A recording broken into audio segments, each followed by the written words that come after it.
Halo, Assalamualaikum. Perkenalkan, nama saya Aisyah binti Hasan, kelas S1 Farmasi A, kelompok B, semester 4. Di dalam video ini, saya akan menjelaskan tentang formulasi baku, alasan dilakukannya reformulasi, formulasi pengembangan, dan hasil dari reformulasi. Di dalam video ini, saya akan menjelaskan tentang reformulasi sediaan suspensi yang didapat dari formulasi baku dengan menggunakan formulasi pengembangan. Pertama-tama, ayo kita mulai menuju ke formulasi baku terlebih dahulu. Pada formula baku ini diambil dari jurnal dengan judul Formulasi Suspensi Doxycycline dengan menggunakan suspending agent Pulvis Gumi Aribuji, uji stabilitas fisik dan daya antibakteri pada tahun 2011 oleh penulis Nur Hasanah, Ika Trishayanti Deka, dan Penny Indrayuda. Evaluasi yang telah dilakukan yang paling stabil adalah formulasi 1 dengan kadar pKa 5%, yaitu formulasinya nanti akan ditaruh di sini. Saya menggunakan doxycycline sebagai zat aktif karena doxycycline merupakan zat padat atau partikel padat yang tidak larut dalam air yang dispersi dalam fase cair. Seperti pengertian suspensi sendiri, yaitu adalah sediaan cair yang mengandung partikel padat tidak larut dalam air namun terdispersi dalam fase. Kita masuk ke alasan di mana dilakukannya reformulasi sediaan pada formulasi baku ini. Dari formulasi baku tersebut terdapat beberapa faktor yang membuat saya melakukan reformulasi sediaan tersebut, yaitu karena satu, pada pengujian viskositas didapat data grafik yang rendah. Hal itu karena pemakaian suspending agent pada formulasi ini rendah daripada formulasi-formulasi yang lain. Yang kedua yaitu pada pengujian ukuran partikel. Pada pengujian ukuran partikel ini pada formula 1 didapat ukuran partikel yang besar. Hal ini karena penggunaan suspending agent tersebut. Yang ketiga, pada pengujian antimikroba. Pada pengujian antimikroba ini formula 1 mempunyai diameter yang besar. Hal ini menyebabkan dalam menghambat bakteri tersebut tidak optimal, sehingga dilakukan reformulasi dengan penambahan atau melakukan kombinasi suspending agent dengan melakukan reformulasi pengembangan. Pengembangan di sini menggunakan dua literatur, di mana pada literatur pertama menggunakan jurnal dengan judul Uji Stabilitas Fisik dan Daya Antibakteri Suspensi Erythromycin dengan Suspending Agent Pulvis Gumi Aribuji pada tahun 2011 oleh penulis Ika Ristia Rahman, Ika Trishayanti Dina Kusumawati, Penny Indrayuda, dan Anita Sukmawati. Formulasi yang didapat pada jurnal ini, bahan yang saya ganti yaitu merupakan zat aktifnya, di mana dari doxycycline saya ganti menjadi erythromycin.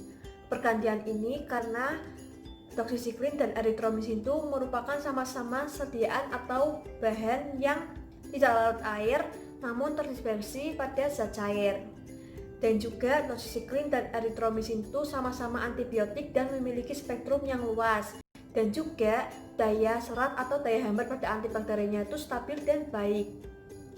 Saya menggunakan erythromycin karena ingin mengetahui efektivitas atau stabilitas penggunaan erythromycin ini pada sediaan suspensi. Karena saya mengganti zat aktif tersebut, maka diperlukan perhitungan dosis untuk mengetahui banyaknya zat erythromycin yang akan saya gunakan. Erythromycin ini saya menggunakan yaitu sebanyak 60 ml suspensi. Maka dari literatur yang saya dapat, ketahui pada tiap 5 ml suspensi erythromycin ini mengandung etil suksilat setara dengan erythromycina 200 mg. Maka dapat diketahui dosis dari erythromycin sebanyak 60 ml yaitu erythromycin sama dengan 60 ml dibagi 5 itu dari tiap 5 ml dibagi 5 dikali 200. Kenapa dikali 200? Karena mengandung 200 ml erythromycina sehingga dikali 200. Sehingga didapat hasilnya yaitu sebanyak 2400 mg. Untuk literatur kedua dengan menggunakan tugas akhir atau skripsi dengan judul Formulasi dan Uji Stabilitas Fisik Suspensi Asam Mefenamat dengan kombinasi Suspending Agent PKA atau Pulvis Gumi Aribuji dan CmCnA atau natrium karboksimetilselulasum pada tahun 2018 oleh penulis Kezia Alfioni, Thessalonica Alphonse. Meneliti terhadap suspending agent dengan membandingkan 4 formulasi yang berbeda dengan jumlah konsentrasi suspending agent berbeda juga setiap formulasinya. Jadi terdapat 4 formulasi. Jadi tiap-tiap formulasi ini didapat formulasi yang paling stabil atau formulasi yang paling baik, yaitu pada formulasi ketiga. Formulasi ketiga ini dia memiliki atau mempunyai kombinasi dari PGA dan CmCnA-nya yaitu 8,5% dan 0,75%. Digunakannya formulasi 3 ini karena didapatkan pengujian setiap stabilitas fisiknya itu sesuai atau stabil dan baik. Sebagai contoh pada pengujian organoleptis, pengujian pH di mana didapat nilai pH yaitu 6, yaitu nilai pH yang mendekati pH netral, dan juga pengujian homogenitas yaitu dapat sediaan yang homogen. Pada pengujian viskositas yaitu dapat viskositas yang baik dan sesuai pada literatur atau sesuai pada sumber, dan juga pada pengujian redispersibilitas dan pengujian volume sedimentasi yaitu hasilnya stabil atau sesuai, yaitu pada minggu pertama sampai minggu keempat hasilnya itu tidak berubah atau tetap stabil, yaitu dapat redispersibilitas itu sebanyak 90% dengan menggunakan kombinasi PGA dan CmCnA sebanyak 8,5% dan 0,75%. Formulasi tugas akhir yang saya gunakan ini didapat 3 bahan yang saya ambil untuk digunakan nantinya untuk reformulasi sediaan, yaitu antara lain kombinasi antara PGA dengan CmCnA dengan range yang saya gunakan yaitu 8,5% dan 0,75%, dan juga saya menggunakan strawberry flavor. Kenapa saya menggunakan bahan perasa ini? Karena diketahui pada formulasi paku yang saya gunakan ini dapat hasil yang hambar atau tidak begitu perasa, sehingga diberikan tambahan perasa ini agar hasil sediaan ini dapat membuat pasien atau seseorang yang mengonsumsi sediaan ini akan merasa nyaman dan tidak akan merasakan. Terakhir kita masuk ke hasil reformulasi sediaan. Saya pakai atau bahan yang akan saya pakai untuk reformulasi yaitu sebagai berikut. Dapat diketahui bahwa erythromycin ini saya gunakan sebagai zat aktif. Hal ini karena erythromycin dan doxycycline itu merupakan sediaan yang sama-sama tidak larut air. Dan juga erythromycin ini juga sediaan yang memiliki spektrum yang luas, sehingga daya hambat bakterinya itu juga baik dan stabil. Erythromycin ini juga merupakan sama-sama sediaan antibiotik. Saya menggunakan kombinasi antara PGA dengan CmCnA, di mana pada formulasi baku saya menggunakan suspending agentnya yaitu hanya PGA saja. Di sini di reformulasi saya menggunakan kombinasi karena diketahui jika menggunakan kombinasi ini akan menghasilkan sediaan yang lebih stabil, dan juga kombinasi ini tuh merupakan bahan suspensibilitas yang sangat baik dan tidak toksik, dan juga bahan itu mudah ditemukan dan murah, serta kombinasi ini tuh mempunyai nilai kelarutan dalam airnya yang sangat tinggi. Diketahui range pada PGA ini yaitu antara 5-10%, di mana pada penggunaan reformulasi ini saya menggunakan sebanyak 8,5%. Pada literatur atau pada sumber diketahui bahwa penggunaan PGA di bawah 10% dapat memiliki nilai viskositas yang rendah sehingga dapat mempercepat sedimentasi yang menyebabkan sediaan ini menjadi tidak stabil. Maka digunakannya kombinasi dengan CmCnA yang merupakan bahan pesuspensi turunan dari selulosa yang dapat meningkatkan viskositas serta dapat meningkatkan kestabilan dan suspensi yang dihasilkan. Di sini saya menggunakan CmCnA dengan konsentrasi 0,75. Hal ini sesuai dengan range CmCnA yang terdapat pada sumber yaitu 0,5-2%. Tiga yang saya pakai yaitu natrium benzoat. Natrium benzoat sendiri ini kegunaannya itu sebagai pengawet. Bahan ini tidak saya ubah, tetap terdapat di formulasi baku. Kelebihan natrium benzoat sendiri yaitu dia tuh mudah digunakan atau mudah diaplikasikan ke produk, harganya yang murah, mudah ditemukan, dan sediaan ini bahan ini itu tidak berwarna. natrium benzoat sendiri itu mempunyai sifat toksisitas yang rendah sehingga banyak digunakan pada sediaan industri farmasi.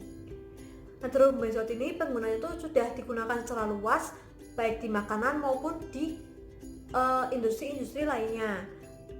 Dan juga range dari penggunaan natrium benzoat pada industri farmasi itu yaitu antara 0,05% sampai 0,1%.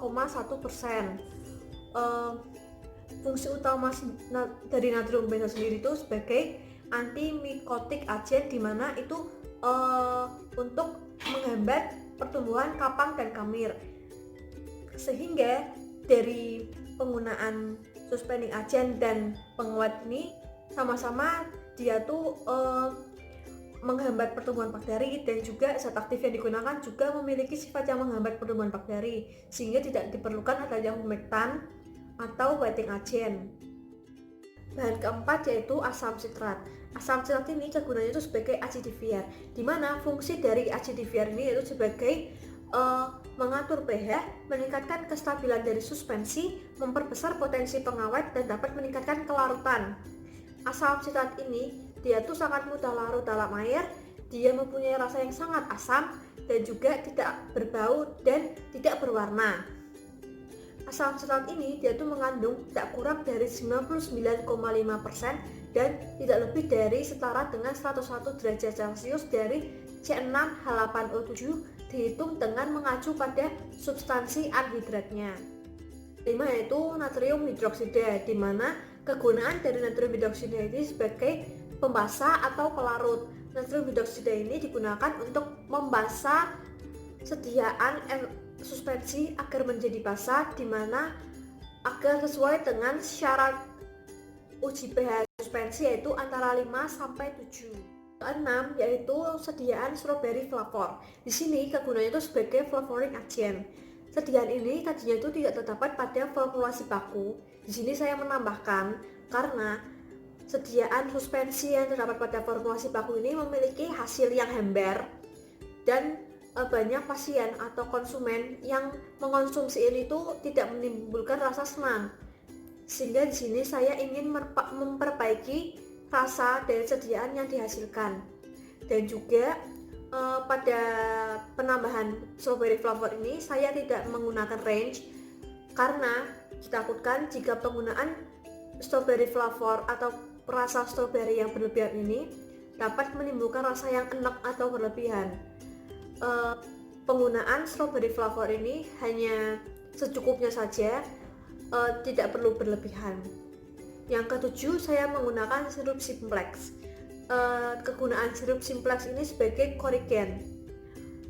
Sirup simplex ini sama seperti strawberry flavor, yaitu untuk memperbaiki organoleptis dari sediaan ini, yaitu memperbaiki warna, rasa, dan bau dari obat utama, di mana obat utama dan bahan-bahan yang saya gunakan itu mempunyai rasa yang hambar dan juga terdapat beberapa bahan yang sangat asam, sehingga di sini saya menggunakan strawberry flavor dan sirup simplex. Penggunaan sirup simplex ini yaitu antara 20% sampai 40%. Sekian untuk penjelasan video reformulasi sediaan suspensi yang telah saya jelaskan tadi. Maaf bila banyak kesalahan dan tutur kata yang salah. Wassalamualaikum warahmatullahi wabarakatuh.